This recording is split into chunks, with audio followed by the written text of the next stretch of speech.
মানুষের আল্লাহ তাবারক ওয়া তাআলার সাথে তুলনা করে অন্য মানুষের ইবাদত করা, এটা হলো শিরক।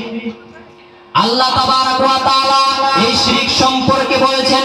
আল্লাহ তাবারক ওয়া তাআলা সূরা লুকমানের 13 নম্বর আয়াতে রেখে বলেছেন, হে পৃথিবীর মানুষ শোনো, আমি আল্লাহ রাব্বুল আলামিন বললাম, ইন্নাশ শিরকা লা যুলমুন আযীম।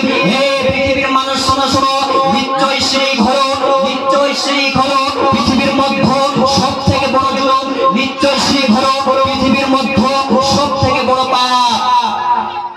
একজন মানুষ, আপনি ধরুন অর্থাৎ আপনার 1 মণ ধান নেওয়ার আপনার ক্যাপাসিটি রয়েছে, আপনাকে যদি 5 মণ ধান তুলে দেওয়া হয় তাহলে সেটা আপনার উপর জুলুম করা হলো।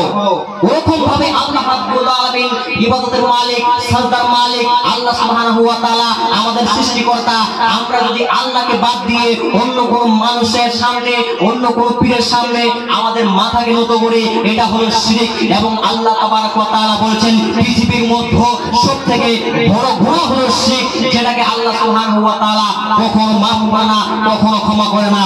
আল্লাহ তাবারক ওয়া তাআলা এই ব্যাপারে আরেকটি আল্লাহ তাবারক ওয়া তাআলা আয়াতের মধ্যে ডেকে বলেছেন, হে পৃথিবীর মানুষ শোনো, কুল তাআলাউ আতুল মা হারামা রাব্বুকুম আলাইকুম আল্লা তুশরিকু বিহি শাইআন ওয়া বিল ওয়ালিদাইনি ইহসানা।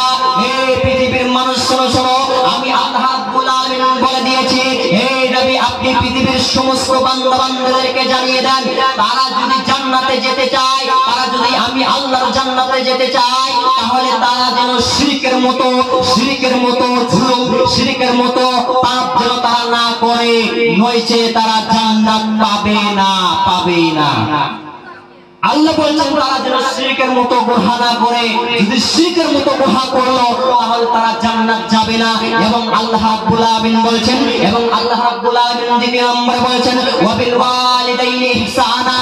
আমি আল্লাহ রাব্বুল আলামিনের ইবাদতের পর তোমাদের পিতামাতার সাথে সদ্ব্যবহার করো।